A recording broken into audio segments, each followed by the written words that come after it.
Hi students, I hope आप सभी लोग बहुत अच्छे होंगे। हम शुरू करने जा रहे हैं ज्योग्राफी का चैप्टर 1 रिसोर्सेज एंड डेवलपमेंट।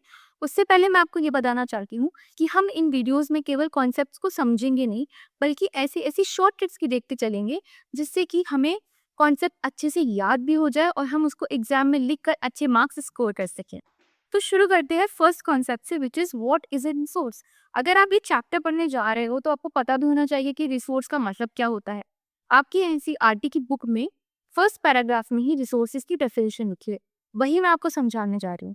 देखो, रिसोर्स इस दुनिया में पाई जाने वाली कोई भी ऐसी चीज है, everything that is available in our environment which fulfills these four criteria. Okay, first and the foremost, it shall satisfy our needs. तभी हम किसी चीज को रिसोर्स कहेंगे जब वो हमारी किसी नीड को फुलफिल करती होगी।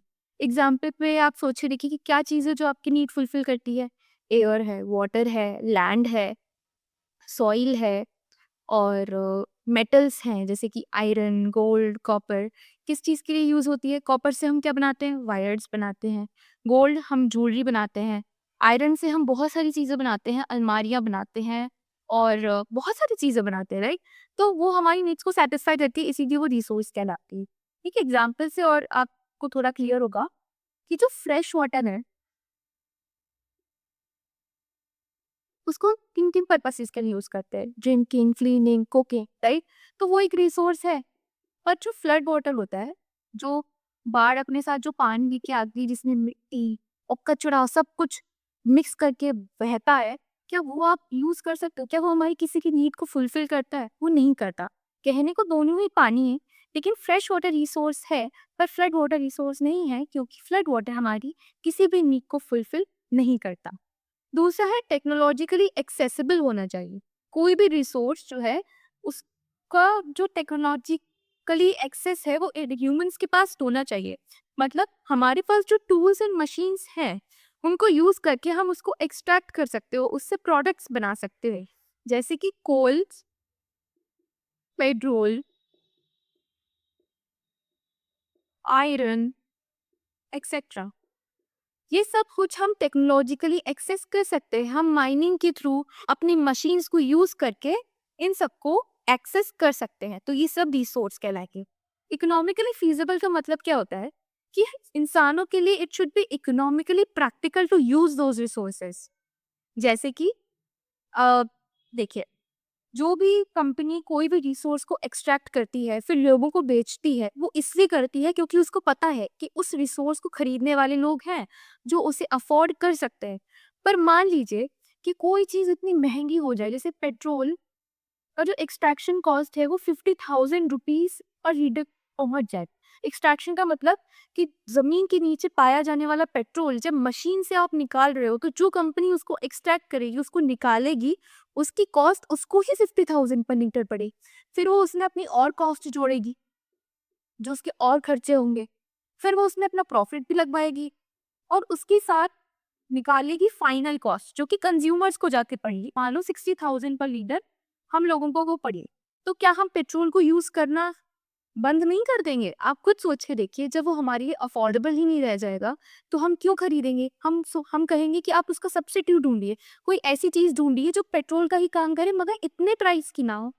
तो क्या कंपनीज पेट्रोल एक्सट्रैक्ट करना कंटिन्यू रखेंगी? वो नहीं रखेंगी। क्यों नहीं रखेंगी? क्योंकि पहली बात तो ये कि वो इकोनॉमिकली प्रैक्टिकल ही नहीं होगा, क्योंकि जितनी कॉस्ट उन्हें पड़ रही है, फिर वो ऑब्वियस देखो 50,000 पर लीटर अगर उन्हें कॉस्ट पड़ेगी तो वो 50 रुपीज पर लीटर पे तो नहीं बेच देंगे ना। और सीधी सी बात है, वो अपना लॉस क्यों करेंगे? वो अपना कॉस्ट और प्रॉफिट सबको जोड़ के जब बेचेंगे तो कोई खरीदने को तैयार नहीं। तो जब कोई खरीदने को तैयार नहीं तो कंपनीज उसको एक्सट्रैक्ट नहीं करेंगी। तो उस केस में पेट्रोल जो है वो रिसोर्स नहीं कहलाएगा, क्योंकि अब उसको यूज करने वाले लोग ही नहीं है, क्योंकि उसको यूज करना इकोनॉमिकली प्रैक्टिकल ही नहीं है। चौथी चीज है कल्चरली एक्सेप्टेबल होना चाहिए। जैसे लेदर होता है, लेदर प्रोडक्ट्स किससे बनते हैं? एनिमल स्किन से बनते हैं। और कहीं पर जो काऊ की स्किन है उसको यूज करना पाप माना जाता है, जैसे सिन माना जाता है, क्योंकि काऊ एक सेक्रेड एनिमल होती है। तो हिंदुइज्म में स्पेशली, तो आप उसके स्किन से बने हुए प्रोडक्ट्स यूज नहीं करते। लेदर से क्या क्या बनता है? लेदर के बूट्स बनते हैं, शूज और बेल्ट्स, ये सब चीजें बनती हैं। वो टेक्नोलॉजिकली एक्सेसिबल है, हमारी नीड से फुलफिल कर रही है। इकोनॉमिकली फीजिबल भी है, लेकिन अगर कल्चरली एक्सेप्टेबल नहीं होगी कहीं पर, किसी एक पर्टिकुलर रीजन में अगर लेदर कल्चरली एक्सेप्टेबल नहीं है, तो क्या वो वहाँ पे रिसोर्स कहलाएगी?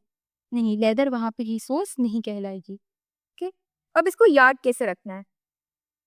देखो, जब हमसे कोई पूछेगा कि रिसोर्स की डेफिनेशन क्या होती है, तो हम ये याद रखें, the resource is anything which satisfy needs, technologically accessible, economically feasible, culturally acceptable. इसको याद करने के लिए एक छोटी सी ट्रिक है, क्यूट।